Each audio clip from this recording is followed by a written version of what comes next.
उम्मीद करता हूँ कि आप सब ठीक होंगे। तो हम यहाँ पे जो इकट्ठा हुए हैं, हम ये करने के लिए हैं कि हम जो हमारी एग्ज़ाम है वो काफ़ी निकट आ चुकी है।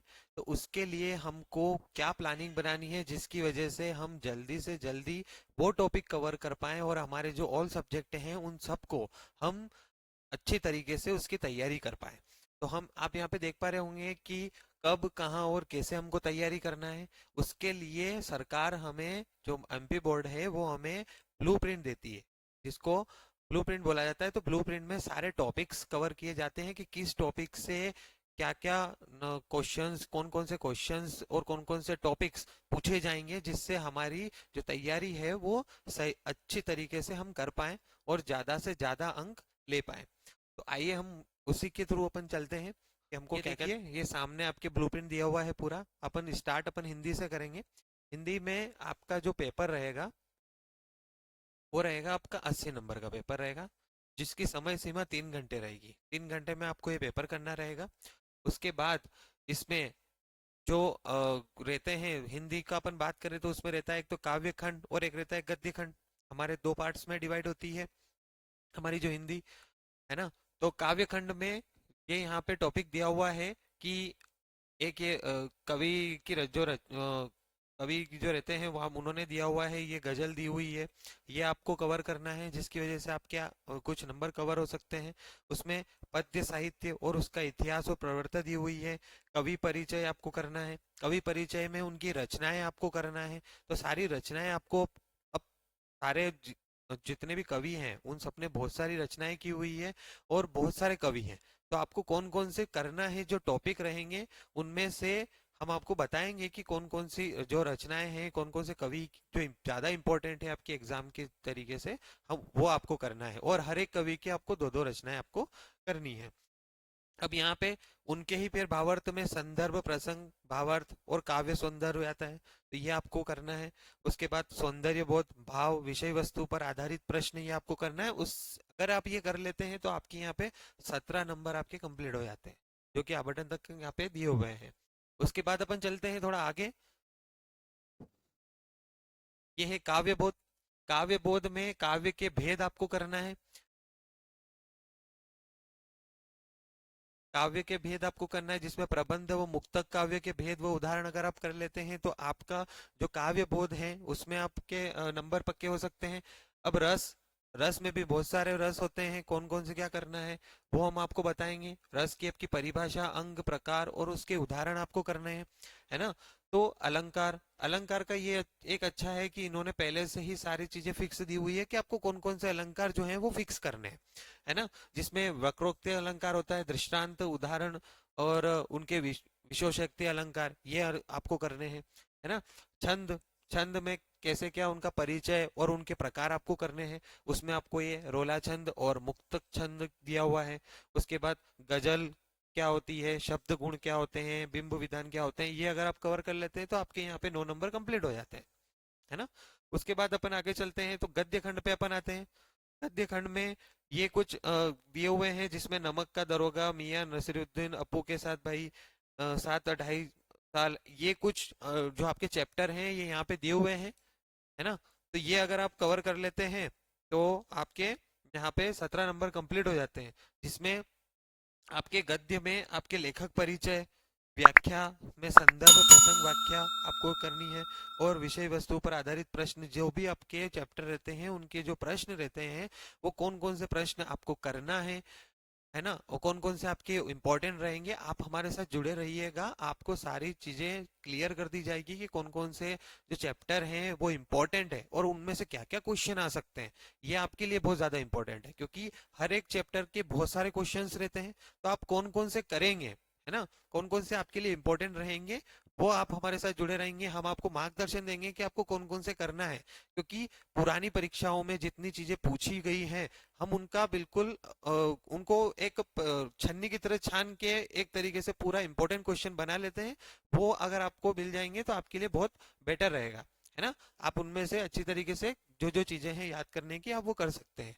ये आपका गद्य खंड इस तरीके से कंप्लीट हो जाएगा। उसके बाद भाषा बोध। भाषा बोध में जो क्षेत्रीय तकनीक, निपात, शब्द, ये आपको करना है। है ना। शब्द जिसमें क्षेत्रीय, तकनीक और निपात शब्द क्या होते हैं, है ना, ये अगर आप कंप्लीट कर लेते हैं। उसके बाद शब्द शक्ति, परिचय और उसके प्रकार, है ना, शब्द युग्म और उनके प्रकार, यही लाइन से इसमें ब्लूप्रिंट में सारी चीजें आपको डिस्क्राइब की हुई है कि कौन कौन से टॉपिक आपको करना है, जिसकी वजह से आपकी अच्छे एग्जाम में अच्छे से अच्छे नंबर आप ले सकते हैं।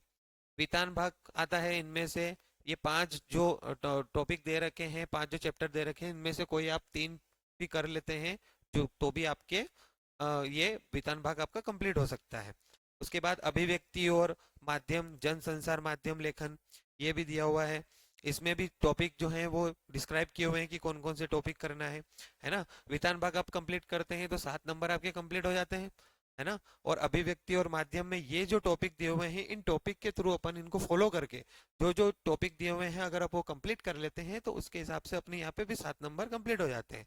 उसके बाद हिंदी का एक लास्ट टॉपिक जो बचा हुआ है वो है अपठित बोध, जिसमें गद्यांश और काव्यांश, है ना, इनके रिलेटेड, इनसे ऊपर जो है वो काव्यांश पे जो आधारित प्रश्न है वो आते हैं, वो आपको करना रहेंगे, है ना। जिसमें पत्र लेखन, अब पत्र किस तरीके से लिखना है, सबसे बड़ा इशू ये आता है। क्योंकि अगर अपन अभी 11th में अपन अगर वो चीज सीख लेंगे कि अपन को कैसे जो पत्र है वो लिखना है, तरीका क्या है उसका लिखने का, तो 12th में अपन को ज्यादा परेशानी नहीं उठानी पड़ेगी इन चीजों को लेके। अपन एक तरीके से एक तैयारी कर रहे हैं, है ना। ये एग्जाम तो अपन को क्लियर करना ही है, पर 12th जो आगे अपने आने वाली जो बोर्ड एग्जाम है उसमें अपन को कम से कम टाइम मिलता है तैयारी अच्छी करने के लिए, है ना। तो उसके लिए अपन अगर यहाँ पे अपन पत्र लेखन किस तरीके से लिखना है, अब इसमें औपचारिक और अनौपचारिक पत्र जो संबंधित पत्र लेखन है वो कैसे करना है, जो ये रहते हैं एक लेटर और एप्लीकेशन। एप्लीकेशन जो अपन लीव की एप्लीकेशन लिखते हैं, छुट्टी की लेने के लिए एप्लीकेशन लिखते हैं।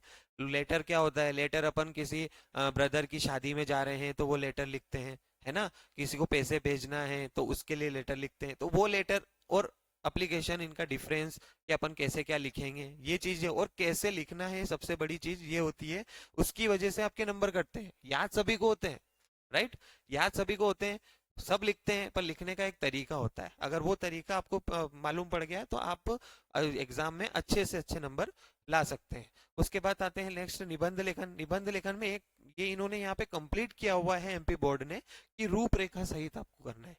रूपरेखा मतलब जिसमें आपके प्रसंग प्रस्तावना से जो स्टार्ट होता है और उपसंहार तक, टॉपिक तो आप सारे लिखते हैं, पहले उन सब टॉपिक को एक साथ लिखते हैं, फिर उनमें कुछ स्लोगन्स जो रहते हैं अपन ऐड करेंगे, ताकि अपनी जो तैयारी है वो यहाँ तक कंप्लीट हो जाए। और अपन लिखने का तरीका अगर अपन को एक बार आ गया तो अपन 12th में भी उसका फायदा उठा सकते हैं। अब यहाँ पे नीचे एक नोट दिया हुआ है, उस नोट में उन्होंने कंप्लीट दिया हुआ है कि कौन कौन से क्वेश्चन आएंगे, कि 1 से 5 तक क्वेश्चन आएंगे, ये 32 मतलब 32 नंबर के प्रश्न आएंगे, है ना। जिसमें उन्होंने दिया हुआ है कि 1 से 5 तक जो है वो आएंगे आपके ऑब्जेक्टिव्स, ठीक है। 6 से 15 जो रहेंगे वो रहेंगे 10 प्रश्न। 10 प्रश्न में 2-2 नंबर के जो क्वेश्चन हैं वो दिए हुए हैं। उसके बाद 6 से 19 तक 4 प्रश्न, 4 प्रश्न जो 3 नंबर के रहेंगे, मतलब 4 जो प्रश्न हैं अगर वो 3 नंबर के आते हैं तो आपके 12 नंबर यहाँ पे कंप्लीट हो जाते हैं, है ना। 20 से 23 4 प्रश्न दिए हुए हैं जिसमें 4-4 अंक के हैं, मतलब 16 नंबर ये हो गए, राइट, है ना। इस तरीके से इन्होंने पूरा जो पेपर है वो डिस्क्राइब कर रखा है एमपी बोर्ड ने, है ना। उसके बाद अपन चलते हैं जो आपका फिजिक्स है। फिजिक्स में भी आपको यूनिट वाइज उन्होंने बिल्कुल दिया हुआ है कि कौन सा यूनिट में, जैसे ये यूनिट है, फर्स्ट यूनिट में मात्रक और मापन, ये जो अपना अध्याय है, इनमें से कौन कौन से टॉपिक हैं उनमें से ही वह क्वेश्चन पूछे जाएंगे, इन्होंने यहाँ पे कंप्लीट कर रखे हैं। यूनिट 2 में से कौन से आएंगे, यूनिट 3 में से कौन से आएंगे, तो सारी चीजें आपको यहाँ पे जो ब्लूप्रिंट में दी हुई है उनमें से जो जो इम्पोर्टेंट क्वेश्चंस जो हैं वो कौन कौन से करने हैं आपको, इसका मार्गदर्शन जो धैर्य ऑनलाइन एकेडमी है वो आपका मार्गदर्शन करेगी इसमें, है ना। कि आपको कौन कौन से इंपॉर्टेंट क्वेश्चन, जैसे फिजिक्स है, फिजिक्स में ये ब्लूप्रिंट उन्होंने दिया हुआ है, उस ब्लूप्रिंट में आपको कौन कौन से क्वेश्चन इंपॉर्टेंट है वो आपको करने हैं, ताकि हम आपके उन चीजों को ही फोकस में लेके चलेंगे, क्योंकि टाइम कम बचा है और एग्जाम बिल्कुल निकट आ चुकी है ना। तो हमें उस चीज के लिए तैयारी करनी है कि हम ज्यादा से ज्यादा अंक उसमें प्राप्त कर सकें। इसी तरीके से अपने पास जो फिजिक्स है उसका दिया हुआ है ना।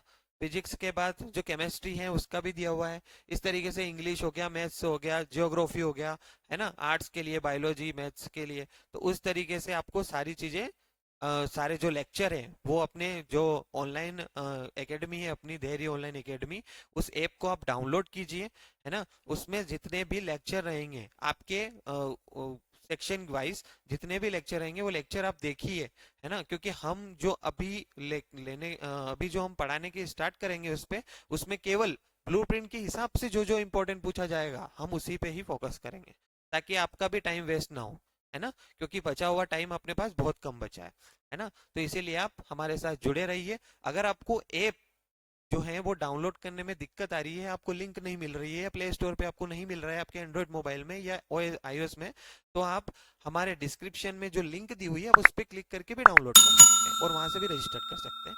Thank you so much.